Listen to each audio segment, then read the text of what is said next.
martial art movie action, and video games.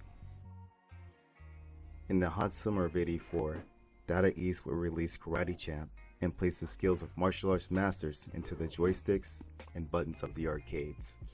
However, it was Capcom's Street Fighter series that would lead the pack in innovation in game mechanics, introducing some of the most creative characters and martial arts moves. Today, when we think of realistic 3D fighting, only one franchise comes to mind.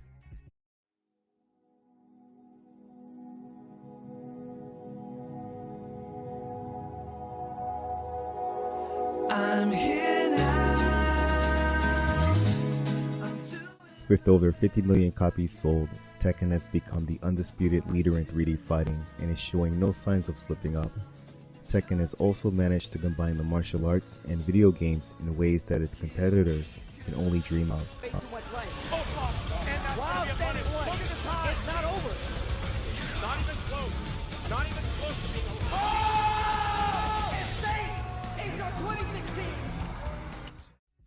Tekken was not the first 3D fighter on the scene. That honor actually goes to Sega's Virtua Fighter. Dragon punches, the clashes of swords, fighters trading fireballs, and fatality dominated the home consoles and arcades. One strange cabinet loomed in the background. It was extremely different. The colorful sprites and digitalized graphics were replaced by polygons.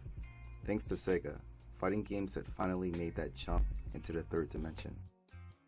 Martial arts that we had never even seen or heard of were introduced to us in a more realistic fashion. Now, fighting styles became more relevant.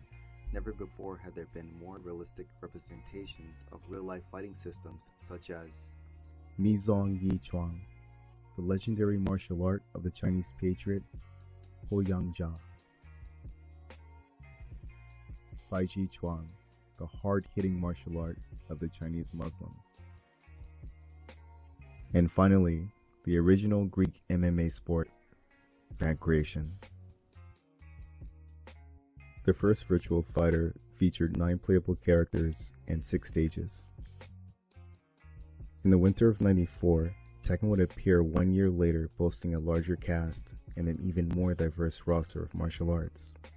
Both games would feature their own versions of pro wrestlers, ninja, and Bruce Lee wannabes. The first Tekken would introduce sumo, as well as the Goju and Shotokan styles of karate. Tekken 2 would up the ante by bringing us ITF Taekwondo, Muay Thai, and a Daitoru Aki Jujutsu Taido hybrid that I do promise to expand on in a later video.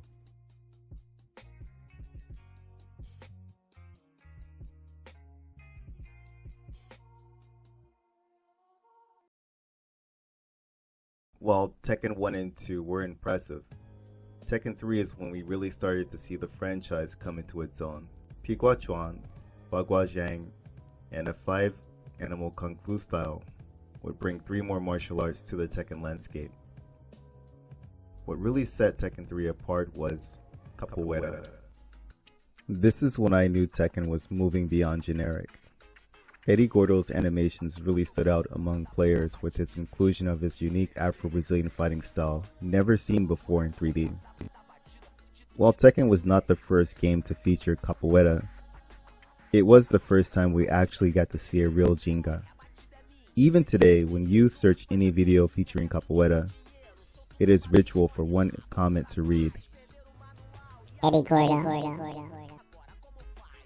As the years progressed, more and more cool martial arts would be introduced. Not every fan of Tekken is a martial arts purist. And that means sometimes the developers would introduce a character that would leave all of us scratching our heads. And let's be honest, it really comes down to 3 words. Fictional, fighting, style.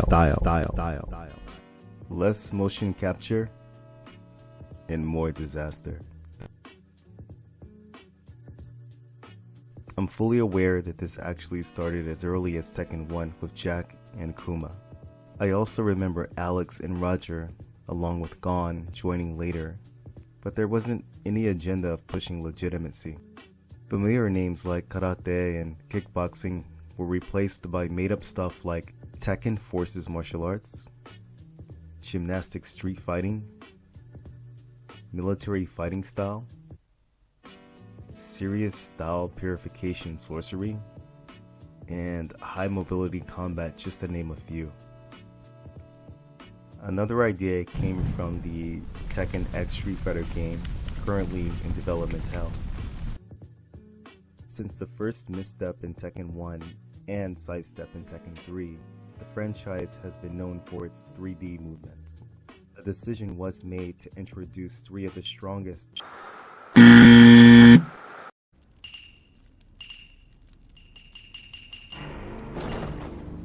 Bring it on. I'll destroy you all.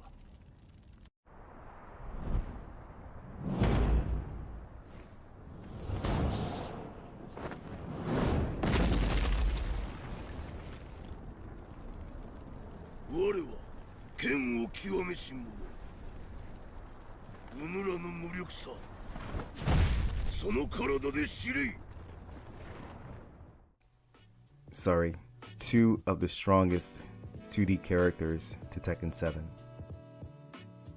But these were not just any characters. These were the 2 final bosses of 2 different franchises. And I can honestly say, so far so good. I don't know anyone out there right now that hates this decision.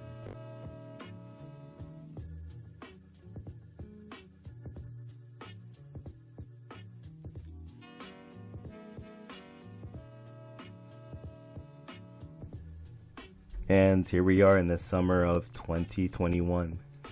Not the best year with the COVID-19 pandemic, but Tekken is still thriving. We are on the verge of a 5th season for Tekken 7. Leroy, Fakum Ram, and Lydia have shown us the next step in motion capture and animation. Which brings us to the meat and potatoes of this video.